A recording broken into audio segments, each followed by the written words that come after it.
What's up, YouTube? It's your girl DeeDee, and I am back with another video. So this is a breaking news update, you guys. There's a bombshell in some information that's been updated in the Tory Lanez case, where they're saying that this could possibly be information that could free Tory Lanez. So I want to go ahead and I want to play what they're saying, and I definitely want you guys to chime in. I want to hear your thoughts on this one, because this could be something that actually gets him released from prison. And now we know Tory just got multiple times, which is horrible, in prison, and he's been sent to the hospital, and it seems like he's going to make it. But I'm wondering if this had anything to do with this possible new update that we're about to hear right now. So listen, I definitely want you guys to chime in what y'all think about this case. Listen, this whole Tory Lanez case was fishy to me from the beginning. There was too many inconsistencies, too many back and forth going on, and it just didn't make sense. And the fact, I said this the other day,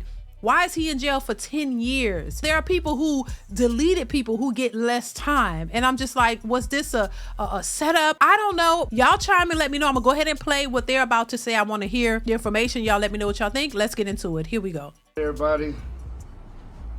First off, my name is Caesar McDow. I am the CEO and co-founder of Unite the People. We're a nonprofit organization that promotes social justice as well as provides affordable legal services for the underserved community here in the state of California. Today, we want to thank everybody for coming out, all of the press, all of the fans, everyone that's here today. We want to say thank you for coming. Today, we're going to hear some really compelling new evidence that you've never heard before. Oh, wow. Our legal team will explain all of that to you. We will have updates on Tory Lanez, Mr. Peterson, on how he's doing.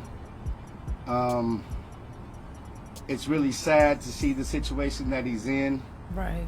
And we think it's time, enough is enough. It's time to bring the brother home. So with that, I would like to bring up our lead consultant, Mr. Walter Roberts.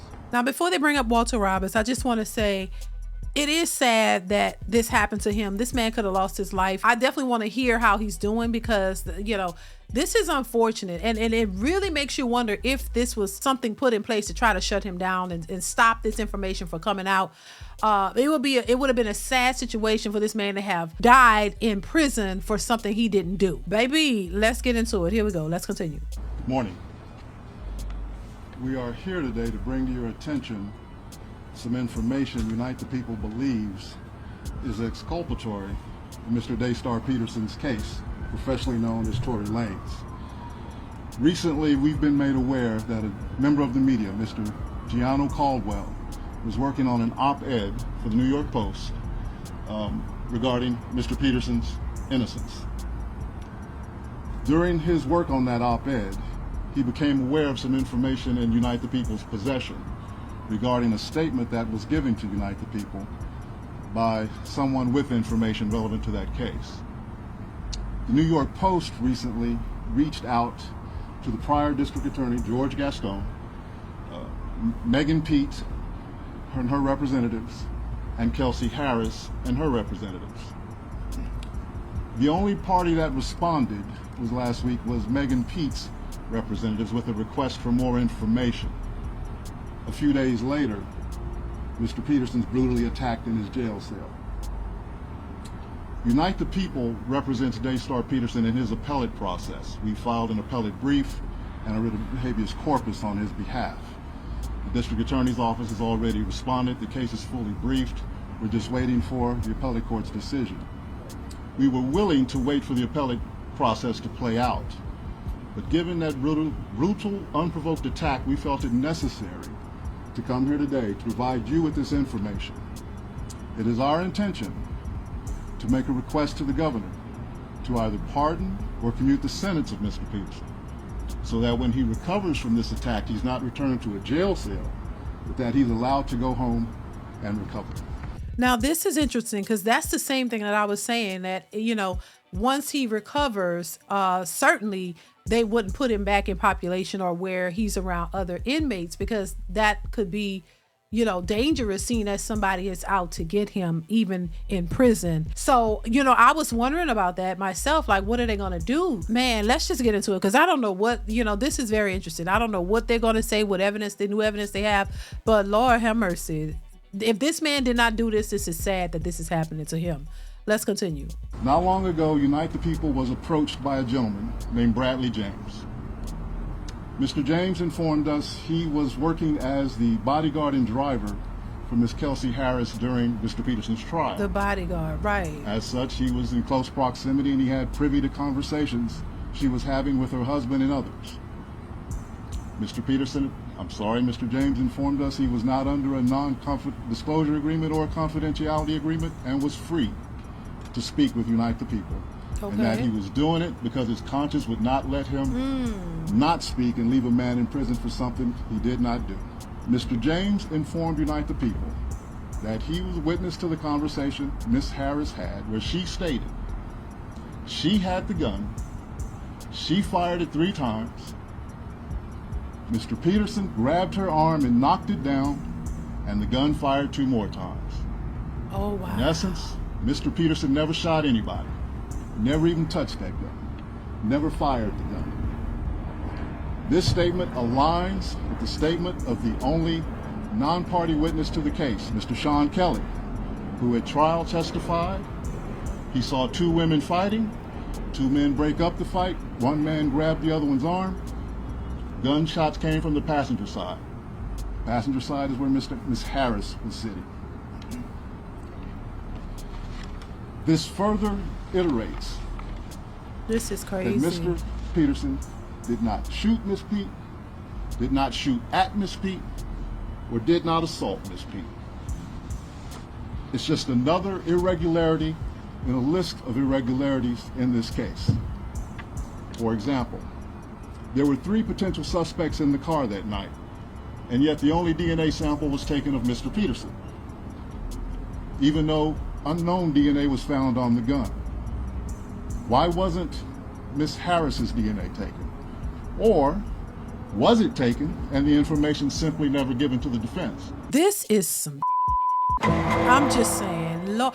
But I'm not that surprised. I'm not that surprised. Now, people are going to say, oh, somebody probably paid this man to say this or whatever. Why didn't he say?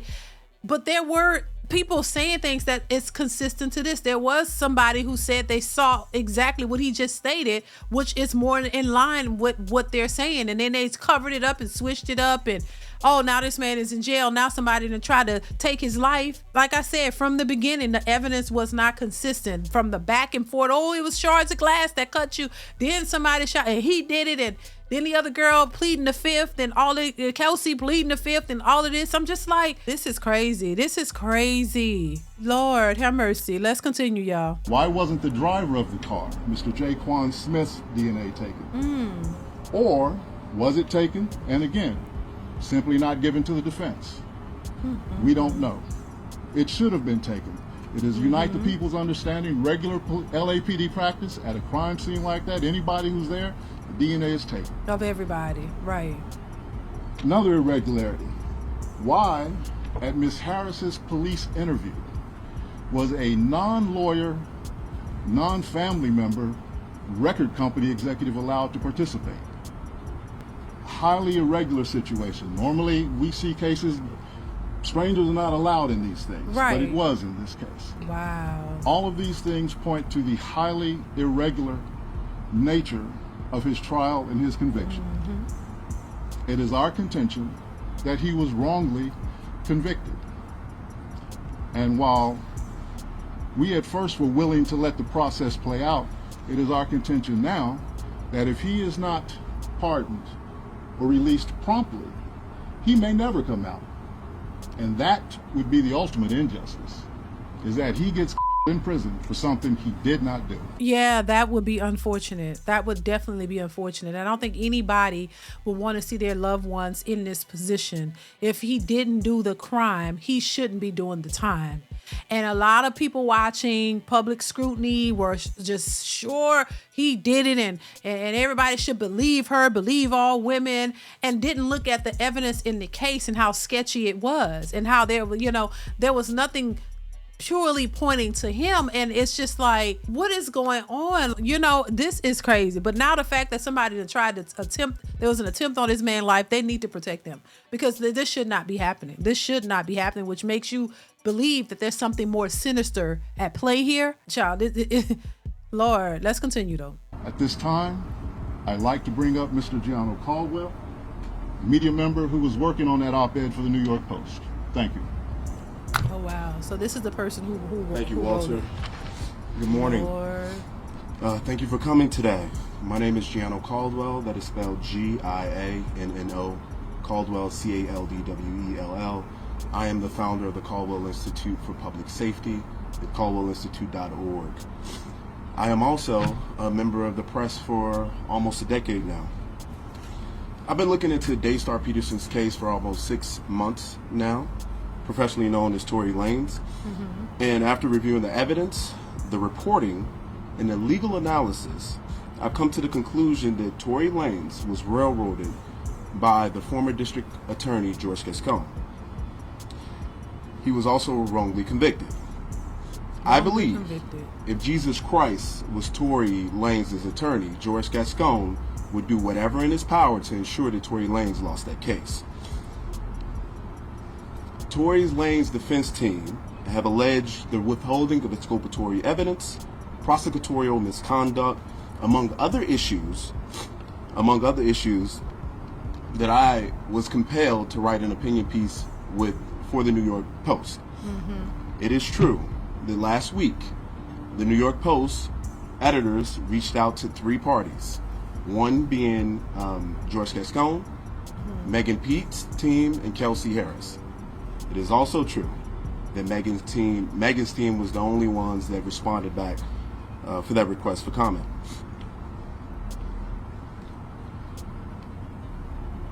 I had some glaring questions, and that was the reason for this op-ed. Things didn't make any sense to me. Exactly. Many issues in this case. And I was shocked by the lack of interest from the media to ask very simple questions. Right. There were multiple people with gunshot residue on their hands that night. Why didn't all individuals have the residue tested, their DNA tested on the weapon? That's a legitimate question. According to the prosecution, Tory was excluded from the clip of the gun, and according to Tory's defense team, they said DNA analysis showed that there was a 0.01% chance that Tory touched the actual gun itself.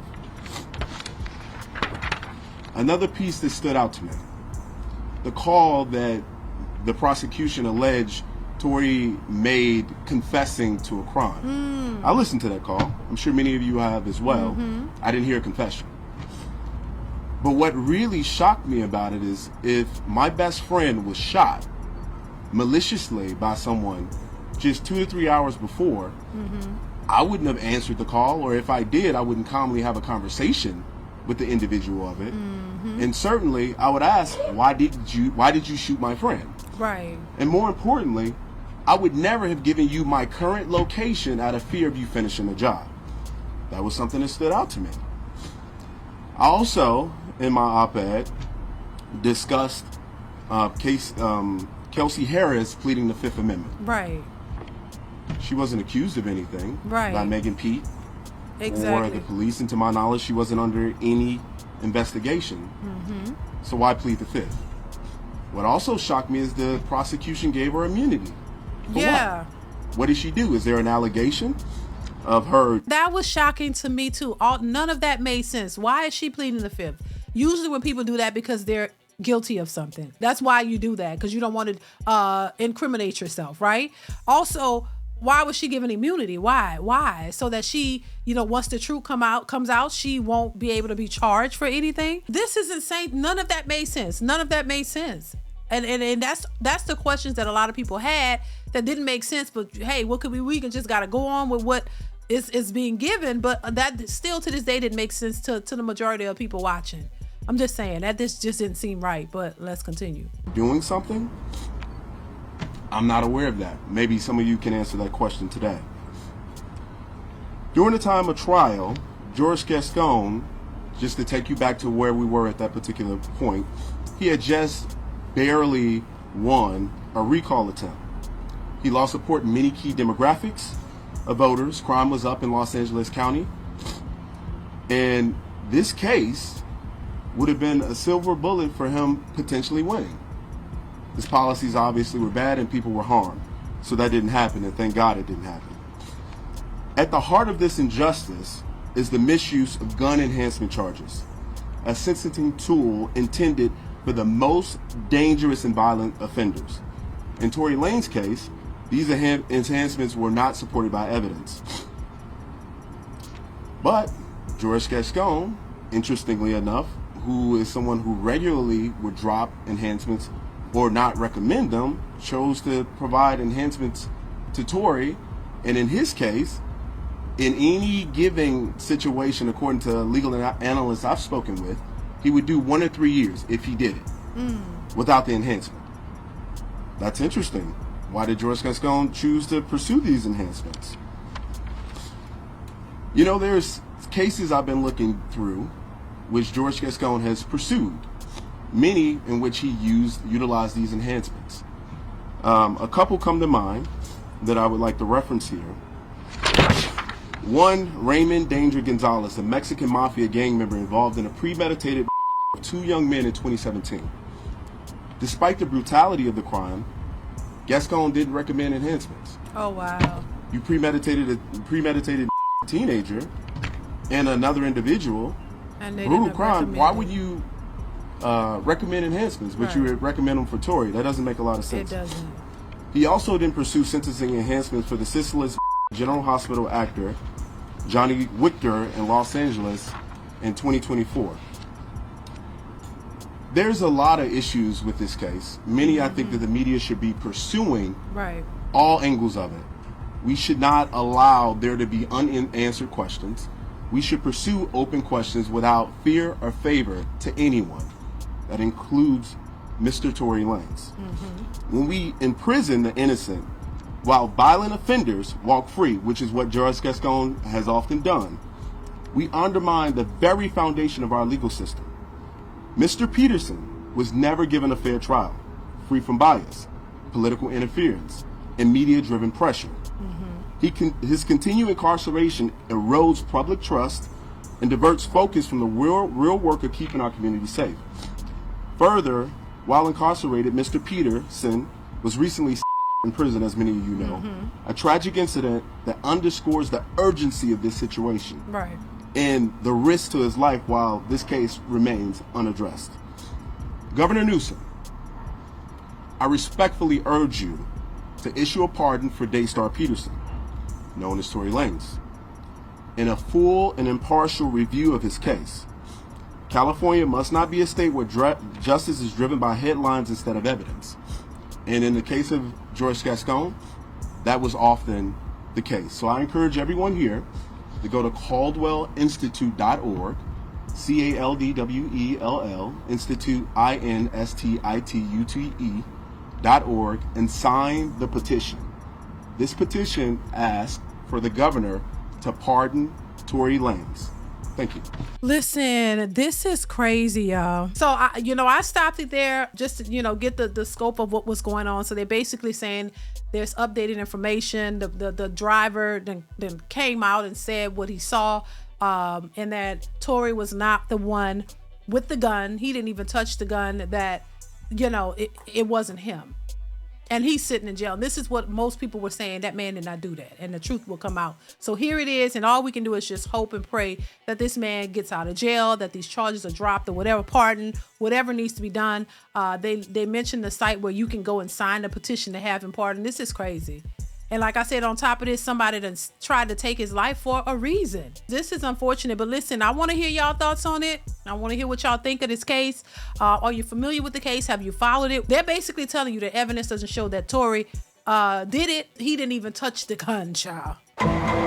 So I want to hear y'all thoughts on it. Please chime in the comments below. Let me know your thoughts on this case, the updated information. Chime in. I definitely want to hear what you guys have to say. Let me know in the comments below. Comment, like, subscribe to the channel. Hit that bell to be notified when I upload new content. What do y'all think is going to happen with this baby? Let me know in the comments below. So that is it. Thank y'all so much for watching. Stay tuned for more, and I'll catch you in the next one. Bye.